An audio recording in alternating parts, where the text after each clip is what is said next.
Alors, pour montrer que le naphthol présente une acidité plus grande que l'éthanol, puisque son pK est plus petit, mais il faut montrer que la base conjuguée du naphthol présente une certaine stabilité.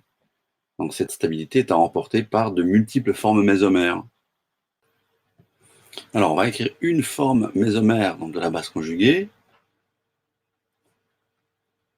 Alors, on va essayer de déplacer, de délocaliser la charge négative. Alors, la charge négative est portée par l'oxygène. On va commencer par délocaliser un doublet non liant, donc N. Donc, N, sigma, ensuite pi sur sigma, ensuite pi sur sigma, ensuite pi sur sigma, pi sur sigma, et pi, par exemple, sur ce carbone-là. Donc, on va obtenir une deuxième forme mésomère. Donc, j'ai choisi en fait de délocaliser le plus loin possible pour montrer aussi l'étendue de la délocalisation. Mais on peut très bien s'arrêter avant. On n'est pas obligé de délocaliser sur la totalité de l'édifice. On peut simplement se contenter de délocaliser sur une partie. Le but ici, c'est de montrer que la base conjuguée est stabilisée. Donc ici, on a notre liaison CO, doublet qui revient ici, ici, ici, ici et là. Donc en dernier, le dernier doublet, donc celui que vous avez ici, qui est rabattu sur le carbone, donc devient doublet non liant. Donc doublet non liant avec une charge négative. Alors il y aurait bien sûr d'autres formes mésomères que je n'écris pas, donc qui montrent qu'en fait la base conjuguée est une base qui est stable, qui est stabilisée par délocalisation électronique.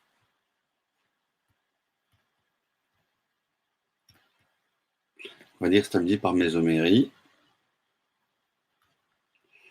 Alors que si on compare par rapport à un alcool, donc par exemple comme l'éthanol, donc ce qu'on composait, donc l'éthanol, ça s'écrit comme ceci.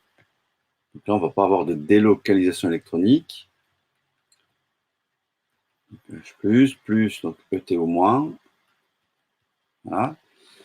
Donc cette base conjuguée ETO-, n'est absolument pas stabilisée, alors que la première l'est. En conclusion, le naphthol, il a un caractère acide qui est plus marqué que l'éthanol.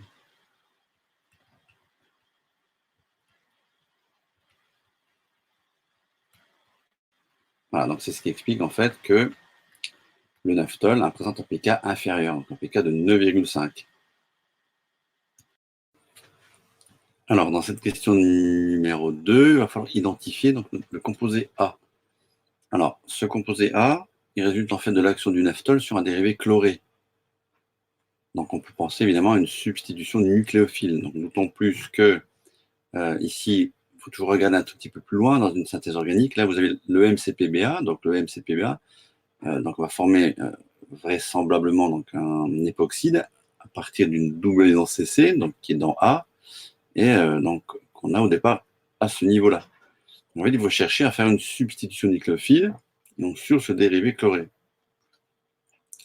Alors, mais il faut quand même utiliser le renseignement de la question 1, c'est-à-dire pourquoi est-ce qu'on a fait intervenir, pourquoi est-ce qu'on nous a dit que l'acidité du naphthol était plus faible que celle d'un alcool? Bien, c'est parce qu'on veut profiter du fait qu'on peut déprotoner assez facilement le naphthol pour le transformer en naphtholate, au moins, qui est plus nucléophile que le naphthol. Donc du coup, bien, il faut passer en milieu basique, et le milieu basique, ce qui est responsable du milieu basique ici, c'est le carbonate de potassium. Donc alors le K2CO3, K2CO3, en fait c'est deux ions K+, qui sont complètement spectateurs, plus CO3 2-. Alors l'ion carbonate, il y a un pK du couple, alors HCO3-, CO3 2-, donc il est à peu près égal à, je crois que c'est de l'ordre de 12,3. Donc on dit CO3 2-, c'est pratiquement une base forte. Donc cette base forte va être capable, vu la valeur de son pK, par rapport à celui du naphthol qui est de 9,5, donc capable de déprotoner hein, donc le naphthol. Donc autrement dit, ce naphthol, on va le réécrire de manière complète et après donc on pourra prendre une structure un petit peu plus condensée. Donc on est dans cette situation-là. Donc le naphthol OH plus l'ion carbonate qui va donner donc dans un premier temps une réaction acido-basique avec formation de la base conjuguée du naphthol avec les deux cycles aromatiques. Donc ici au moins, donc plus HCO3. HCO3-. Voilà. Réaction acido-basique. Donc on pourrait calculer la constante, hein, donc K0, donc ce serait 10 puissance, donc le pK de la base, donc 12,3, donc moins 9,5.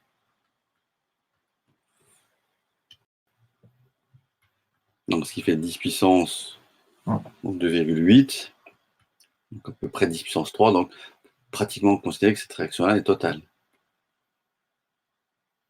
Donc l'idée, hein, c'est de se placer dans un milieu basique pour passer d'un nucléophile ici, donc qui est un nucléophile du type H nu, donc un nucléophile qui est neutre, un nucléophile nu-, donc qui est chargé, donc qui a un pouvoir nucléophile plus grand que H nu. Donc la nucléophilie de ce composé-là est supérieure à celle du naphthol. Donc la nucléophilie donc, de ce composé-là est supérieure à celle du naphthol qui est neutre. Voilà. Donc je reprends le nucléophile qui est ici. Je réécris. Donc va réagir avec ce dérivé chloré pour faire une réaction de substitution nucléophile. Donc, autrement dit, eh bien, on va substituer ce groupement chlore par tout ce groupement-là.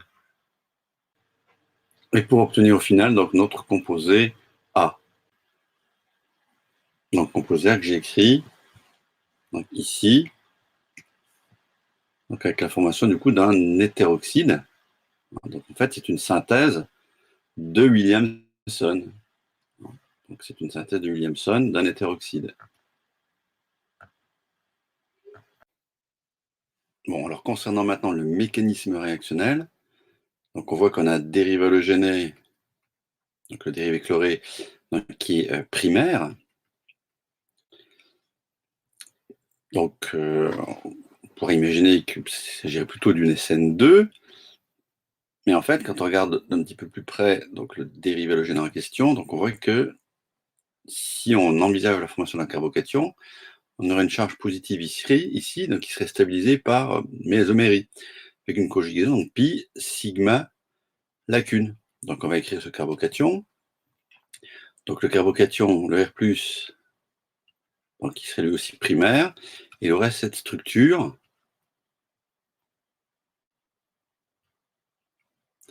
Et dans cette structure, on a la possibilité en fait de délocaliser, donc de stabiliser le carbocation, donc de faire voyager en quelque sorte la charge positive. Donc bien que primaire, on a un carbocation en fait qui est stabilisé par mésomérie. Donc si ce carbocation est stabilisé donc, par délocalisation électronique ou par mésomérie, on va plutôt choisir un mécanisme du type SN1. Donc alors concernant le mécanisme, donc, il va se dérouler en deux étapes.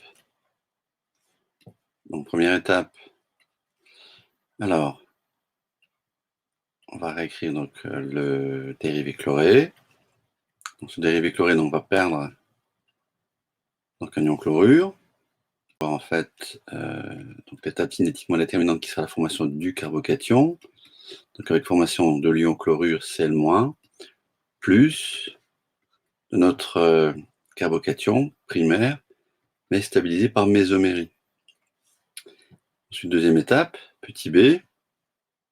Donc alors le nucléophile donc, qui est le naphtholate ou la base conjuguée du naphthol, donc avec les deux cycles aromatiques, donc qui est un O-, plus le carbocation, Donc on aura ici, alors je vais oublier la charge, je vais la rajouter tout de suite, donc charge négative ici.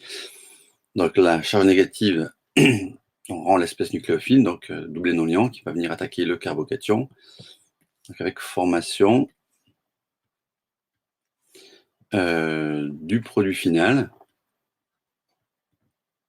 donc qui est notre hétéroxyde. Donc ici O, ensuite un carbone, un deuxième carbone, et la liaison double CC. Voilà, donc ça c'est notre composé A. Donc ce composé A, on va tout simplement le noter pour simplifier un peu les choses.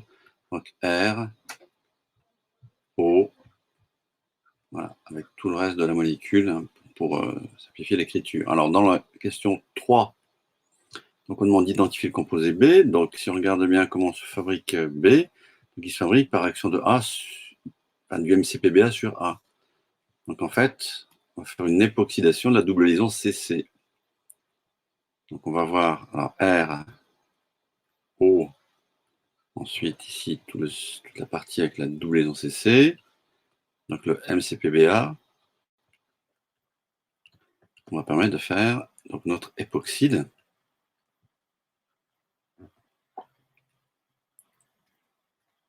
Alors si on met tous les doublés non liants, on va les remettre ici. Voilà. Donc les deux doublés non liants sur l'oxygène. Voilà. Donc en fait, formation d'un époxyde, et ça, c'est notre composé B. Alors ce composé B va réagir ensuite avec une amine primaire, donc qui est cette amine, donc on peut appeler l'isopropylamine.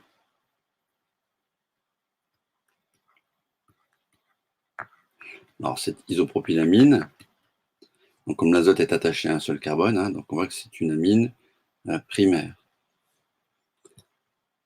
Alors, cette espèce-là va constituer donc notre H nu avec le site nucléophile étant l'atome d'azote. Alors, si on positionne les différents sites électrophiles au niveau du composé B, donc on sait que au niveau de l'époxyde, donc le carbone est électrophile, enfin les deux carbones sont électrophiles. Il y en a un carbone qui est plus dégagé que l'autre. Donc au niveau du mécanisme, puisqu'on demande de proposer un mécanisme pour le passage de B au produit final, donc on peut écrire donc, que l'azote, qui est le pôle nucléophile, donc on va attaquer le côté le plus dégagé. Alors je vais plutôt le faire avec rouge. Voilà, donc attaque le carbone le plus dégagé et ouverture de cette liaison, ouverture de l'époxyde pour former donc un alcoolate. Donc on va obtenir en fait, donc je vais le mettre juste ici.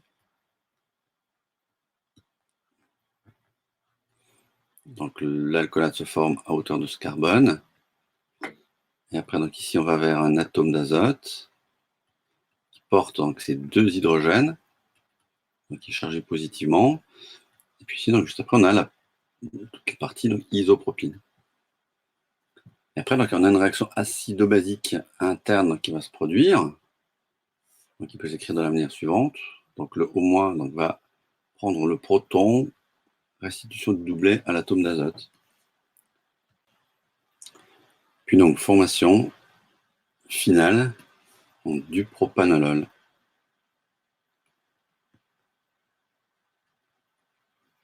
Donc qui s'écrit de cette manière-là. Donc ici on retrouve donc, la fonction alcool,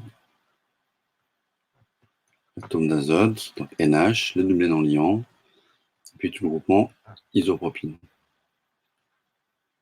Voilà, propanolol. Alors l'arrêt de sélectivité, donc de la question 4, donc on en a un peu parlé au début. Bon, cette radiosélectivité est due au fait que donc c'est le carbone le moins encombré donc de l'époxyde qui est attaqué. Donc le carbone qui est plus delta E, le moins encombré, donc qui est attaqué par le nucléophile. Voilà. Donc qui est ici en fait un nucléophile, donc qui est l'amine, donc qui est en fait un H nu. Donc voilà pour l'exercice.